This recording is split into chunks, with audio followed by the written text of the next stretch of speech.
हर हर महादेव दोस्तों, मैं हूं जानवी और आज मैं आप लोगों का स्वागत कर रही हूं अपने चैनल में एक बहुत ही सुंदर एवं धार्मिक स्थल की यात्रा पे, जो है श्री भीमाशंकर ज्योतिर्लिंग की यात्रा।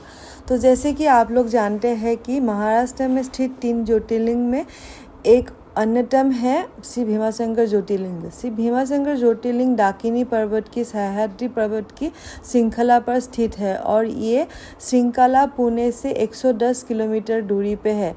श्री भीमाशंकर ज्योतिर्लिंग भगवान शंकर के 12 ज्योतिर्लिंग में से 6वें स्थान पर स्थित है। हमारे शास्त्र की मान्यता है कि भगवान शंकर श्री त्रिपुरासुर नामक राक्षस के वध करने के बाद उसी स्थल पर विश्राम कर रहे थे और तभी अवध के राजा भीम भगवान शंकर के भक्ति में खोए हुए थे और तभी भगवान शंकर की नज़र उस महान सूर्यवंशी राजा पे पड़ी। तब राजा भीम ने भगवान शंकर से प्रार्थना की कि आप हमेशा के लिए यहीं विराजमान हो गए। तो उनके भक्ति से प्रसन्न होकर भगवान शिव जी वहाँ पे विराजमान होंगे, तो इसीलिए उस शिवलिंग का नाम हो गया भीमाशंकर ज्योतिर्लिंग। और भीमाशंकर ज्योतिर्लिंग को आदमी लोग मोटेश्वर महादेव के नाम से भी जानते हैं। तो भीमाशंकर ज्योतिर्लिंग हम लोग पहुँच गए थे शाम को लगभग 9 साढ़े 9 बजे। आप लोग भी भीमाशंकर ज्योतिर्लिंग जब पहुँचेंगे, आप लोगों को भीमाशंकर ज्योतिर्लिंग जहाँ से आप लोग उतरोगे वहाँ से दिखाई नहीं देगा। यूजुअली क्या होता है, जब मंदिर हम लोग पहुँचते हैं तो मंदिर दूर से ही दिखाई देने लगता है, लेकिन यहाँ पे मंदिर पहुँचने के लिए आप लोगों को ऊपर से नीचे तक का 250 लगभग सीढ़ियों का से उतरना पड़ेगा। इसीलिए बाहर से मंदिर का जो चूड़ा होता है उसका दर्शन नहीं हो पाएगा आप लोगों को। तो आप लोग 250 सीढ़ी चढ़ के उतर के फिर आप लोग मंदिर के लिए जाना पड़ेगा आप लोगों को। वहाँ पहुँचने के बाद आप लोग जब बस से, टैक्सी से या जैसे भी आप लोग जाओगे, जो महाराष्ट्र गवर्नमेंट के बसेस भी अवेलेबल है, उसके जाने के बाद जो बस स्टैंड है उसके सामने ठीक आप लोगों को बहुत सारा होटल मिल जाएगा, जिसमें से भीमाशंकर होम स्टे पे मैंने ऑलरेडी बुक करके गई थी, क्योंकि वो मुझे तो डर लग रहा था कि जाने के बाद अगर अच्छा होटल वगैरह ना मिले, तो इसलिए आप लोग को अगर नंबर चाहिए तो मैं शेयर कर दूँगी मेरा, उसमें आप लोग देख लीजिएगा। फिर होटल में चेक इन करने के बाद हम लोग हड़बड़ी में निकल चुके थे मंदिर दर्शन के लिए, क्योंकि हम लोगों को बताया गया था कि 9:30 बजे तक का मंदिर दर्शन होता है। तो हम लोग जल्दी शॉर्टकट वगैरह पकड़ के चले गए थे मंदिर। आप लोग भी 9:30 बजे तक अगर वहाँ रीच करोगे तो लास्ट मंदिर में क्लोजिंग टाइम में आप लोग देख सकते हो, जबकि हम लोगों का दर्शन बहुत अच्छे से हुआ और हम लोग भगवान जी के पास बैठ के उनको आरती वगैरह किए। ये रात के समय यहाँ दुकान सब बंद हो गया था, क्योंकि सुबह फिर इन लोग फिर दुकान खोलने वाले होंगे।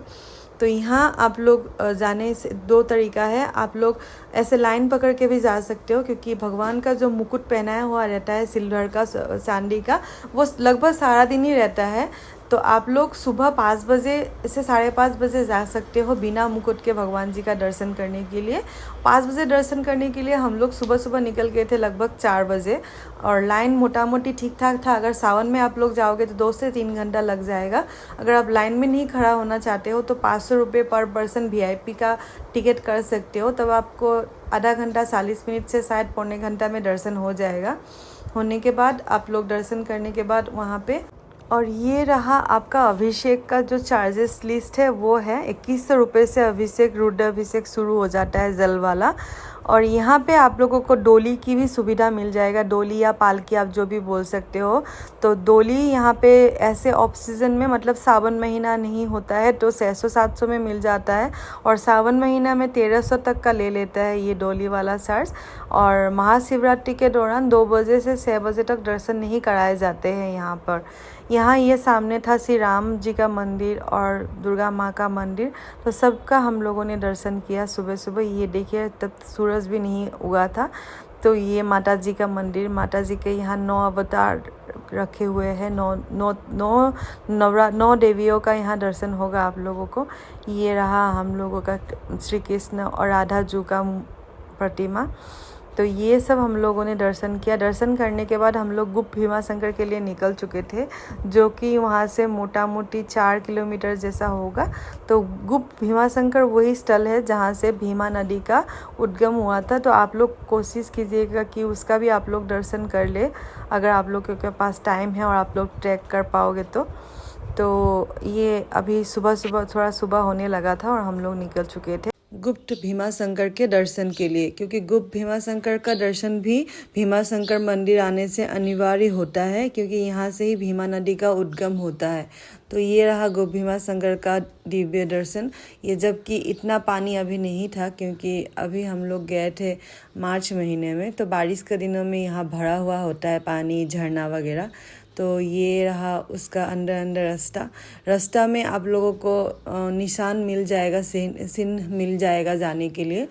तो आने के बाद फिर से हम लोग दर्शन कर लिए थे मंदिर का। ये पंडित जी हम लोगों को टीका लगा दे रहे थे, तिलक, क्योंकि सुबह जब हम लोग अर्ली मॉर्निंग दर्शन किए थे 5 बजे, तो कोई भी नहीं था यहाँ पे तिलक लगाने वाला। तो ये रहा आकाशदीप का जगह, यहाँ पे आकाशदीप लगता है भगवान जी के लिए। और जब हम लोग लौट रहे थे तो ये माला वगैरह का दुकान खुल गया था, और घर में मतलब होटल में आने के बाद दिख गया था बजरंगबली जी की दर्शन हो गया था। बजरंगबली मेरे बरामदा के सामने कॉरिडोर में ही बैठे हुए थे, तो मैंने इन लोगों को लोटे चकोपाई खिलाया और बहुत मज़ा आया। और ये रहा सामने बस स्टैंड। ये बस स्टैंड से आपको हर 2 घंटा में बस मिल जाता है पुणे के लिए। और हम लोग निकल चुके थे फिर त्र्यंबकेश्वर के लिए। हर हर महादेव दोस्तों।